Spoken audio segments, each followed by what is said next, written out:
Okay, we are talking geese today with a man who honestly needs no introduction. Ryron Gracie. Ryron, thank you so much for talking with us today. Thank you. Great talking to you. Yes. Okay, first question.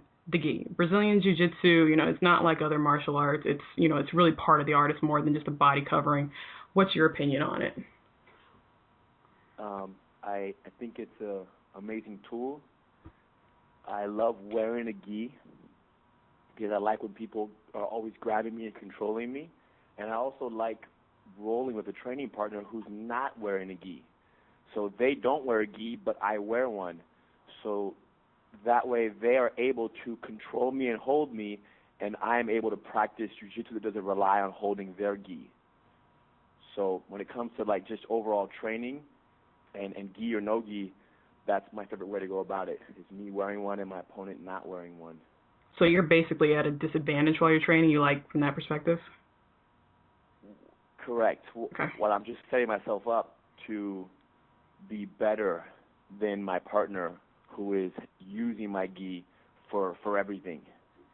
To get better practice is what I'm saying, actually. Right. Okay. So you've been training for practically your whole life. How many brands of gis would you say you've been through? I would say like maybe 6 or okay. Yeah, 5 or 6. Okay. Just in case anybody doesn't know, I think most people do. What's your body build? That makes a big difference as far as getting a good fit for a gi. What do you look like? I'm like 6'3", 6'3" and a half.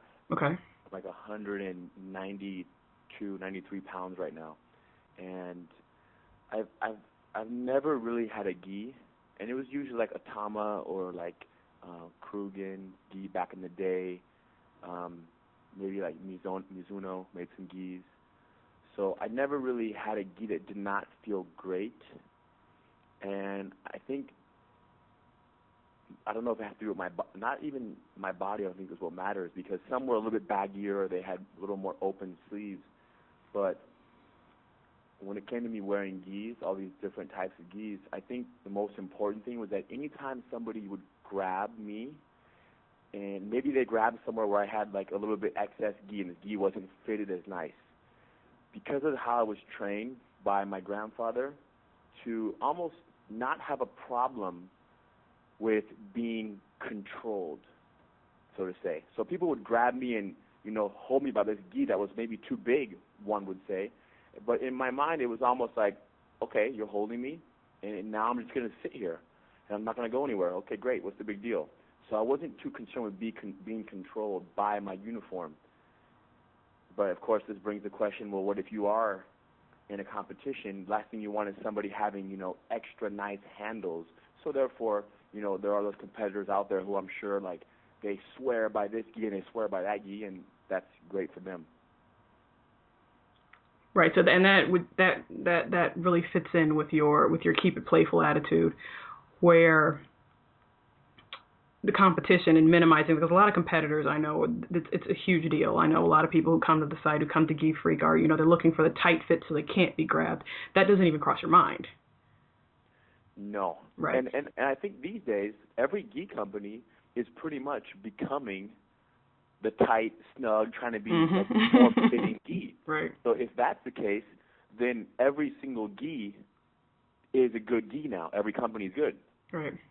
So obviously you could say that one company might fit you better than that company. It's just like clothing in general. But, I mean, how many body types? Like, there are some average body types out there, and for most, like, what works great? The show your role. Do those gis fit amazing, or are they cool, and are they different, and they have cool designs? Like, what is the reason why somebody buys them? Right. And just the name in general, show your role, like, that's a cool name. Do I care about that name at all? No, that doesn't mean anything to me. Right. So instead, I just wear a gi that says Gracie on it. Right. That we make, which at least stands for my family, and it's, designed how we like it designed. Right. So you have personal input in the actual in the actual uniform you're wearing, which moves right into the next question I had, because some instructors are, very specific about what you can wear. You can only wear one brand. You can only wear, the traditional blue and white gi. How did you guys come up with your policy at the Gracie Academy? Well, first of all, we only wear white gis because our grandfather, Grandmaster Eddie Gracie, there was only white in his time. I'm sure there was a little bit of blue maybe towards when he got older, but it was pretty much only white. And we wear white because we don't want anybody trying to stand out and wear a pink or a camouflage. Right. You know. Now, some schools do allow blue also. They only allow white and blue, and that makes sense because in competition these days, sometimes you have to have a blue gi. So to allow them to wear white and blue allows them to wear their gis that they might use to compete in, you know.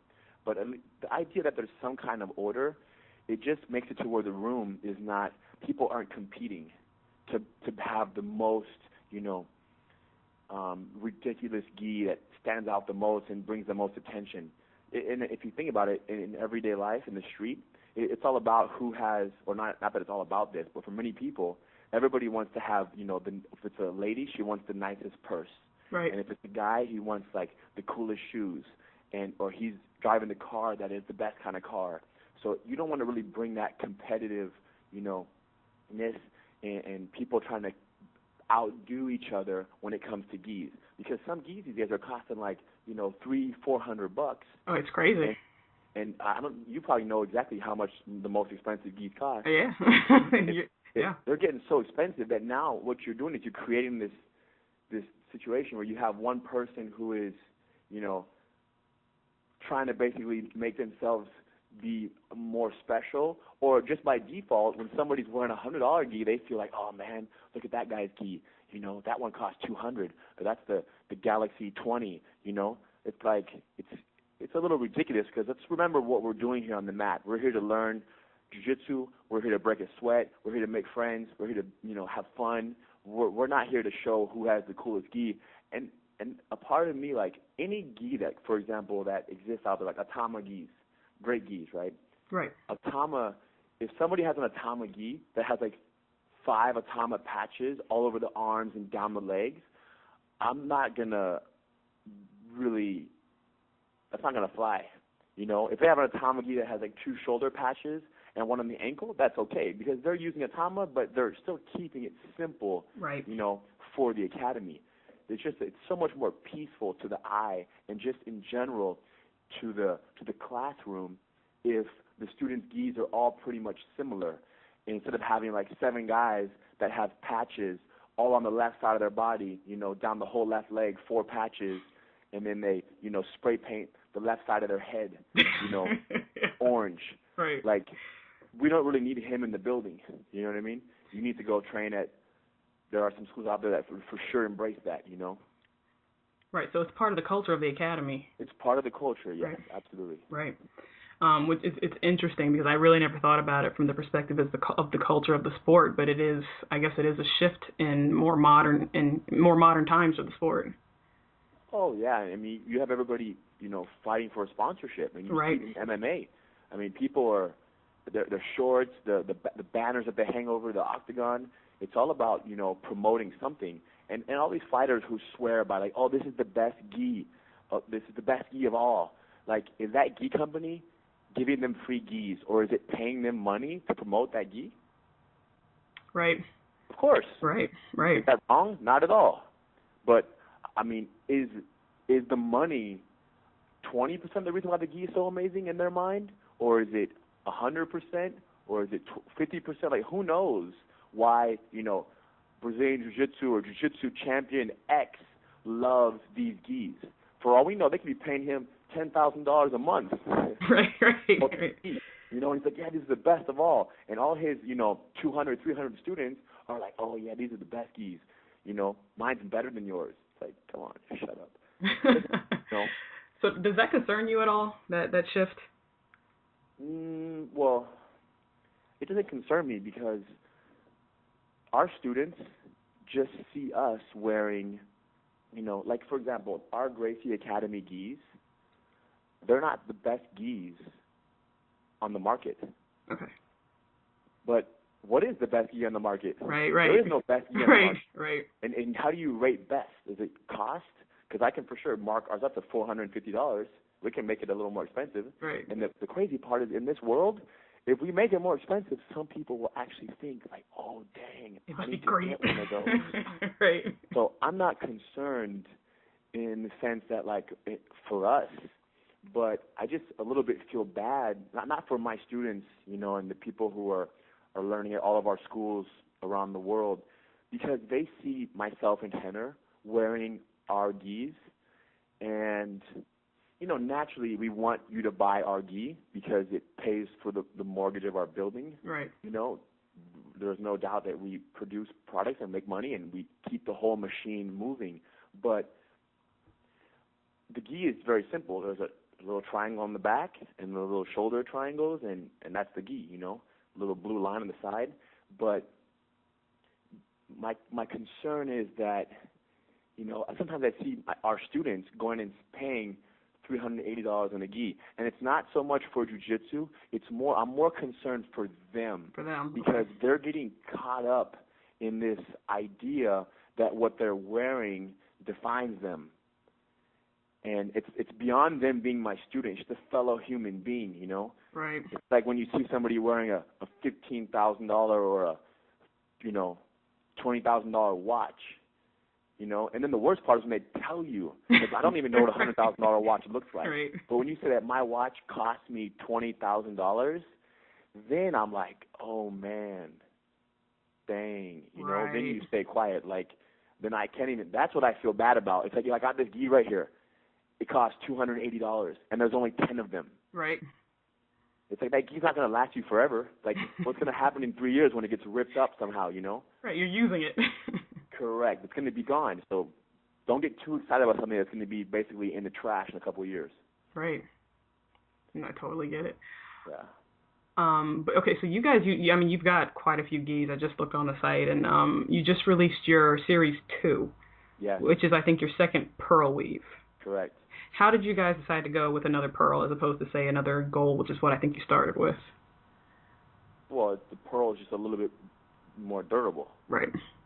So, I mean, people in general, well, there it is. So we're a little bit catering to the Who ride, which is basically this whole, you know, illusion that, you know, people want a pearl weave.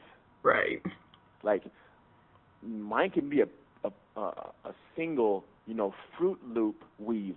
Right. You know, for all I care. The reason why I wouldn't wear a Fruit Loop weave is not because of the name. It's just that it might rip in 3 days. Exactly. You know, so everybody, you know, everybody wants the little bit heavier duty gi, and it makes perfect sense. So that's why we have a pearl weave, because we're trying to give something that will last a little bit longer. So. Okay. And again, that gi, do I love the gi? Absolutely. But do I love the gi that is made by Adidas? Yeah. Right. But why would I want to wear an Adidas gi? Right. Who is Adidas? What did Adidas ever do for jiu-jitsu? Right. Nothing. They just made a gi. Right. So they're just getting into the market. But I love their gi, though. Right. It's a tool. It's a tool that does what it's supposed to do. Yes. It does what it's supposed to do, like every gi. So if because I'm Ryron Gracie and all of our students appreciate what the Gracie family did, and they like to represent the Gracie family in Gracie Jiu-Jitsu, they just wear a gi that has Gracie on it. Right. You know? And make it Keep It Playful gi. Do it. Charge like $27 for it. $27. You're going That's the other. how playful this is. Not even about business. Exactly. You get paid $15 to wear it. Correct. Okay. Is there anything we haven't covered that you wanted to get out there about gis or jiu-jitsu or just the culture, anything? Yeah, just gis in general. I mean, I guess to everybody that trains in the gi, which is most people who are going to be on your site and listening to this right now, mm-hmm. who train with the gi, is really I'm really happy that they are, you know, gi people, mm-hmm. you know, and gi grapplers. Like, that's the best thing, and I love it. And when someone is like a gi and, you know, fanatic, like they like wearing the gi, I love that, you know, and I really appreciate that from these people out there who are doing jiu-jitsu these days. But to all those people, they have to very much consider what I just said in the beginning, which was consider wearing a gi around a bunch of people who are not wearing gis. And what that does is it shows that the reason you like gi is not because you like grabbing people's gis. The reason you like gi is because you like the idea that you are building comfort with being grabbed. Mm-hmm. Because I wear a gi, it's on my back, it's on me. I wear it for me, but to build me. Because there's nothing that I like more than having some other friend of mine who's a black belt, who's 20, 30 pounds heavier, grab me by my gi, and I'm stuck. Right. And control me. And I'm like, oh, dang, that's a little bit like that uncertainty. It's a little exciting. Like, man, I'm for real stuck right now. His grip is ridiculous. Like, I like that feeling. And then I look at him, and he's not even wearing a gi. Right. So I don't feel like, oh, this is not fair. You need to put a gi on too. No, it's almost like, man, you're controlling me. I'm stuck, and you don't even have a gi. And that forces me to learn to survive and learn how to basically, escape from underneath him without grabbing his sleeve or pant leg. You know what I mean? So it just forces more from me. So to all gi practitioners out there, wear a gi all day, every day. But once in a while, tell your partner to wear no gi if you really want to get good. It's beautiful. You really want to improve. It's beautiful. Okay. Thank you so much for talking to us today. Thank you. And all right.